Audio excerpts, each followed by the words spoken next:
एक सवाल ने पूरी कौम की तकदीर बदल दी।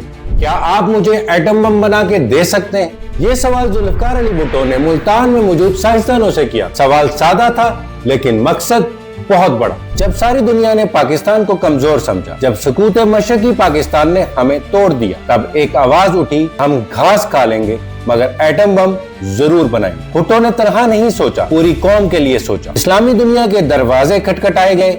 Gaddafi, Shah Faisal, Yasser Arafat, सबको एक ख्वाब दिखाया, एक ताकतवर पाकिस्तान का ख्वाब। और फिर वो दिन आया जब पहाड़ों ने लरस कर गवाही दी कि पाकिस्तान झुका नहीं, पाकिस्तान रुका नहीं, पाकिस्तान एटमी कुव्वत बन चुका था। ये सिर्फ एक धमाका नहीं था, बल्कि ये कुर्बानियों की गोश्त थी, कौम की गैरत का ऐलान था। अब सवाल ये है, क्या हम माशी ताकत भी बन सकते हैं? याद रखिए, तारीख सिर्फ वही बदलते हैं जो बड़े ख्वाब देखने की हिम्मत रखते हैं। Like and subscribe.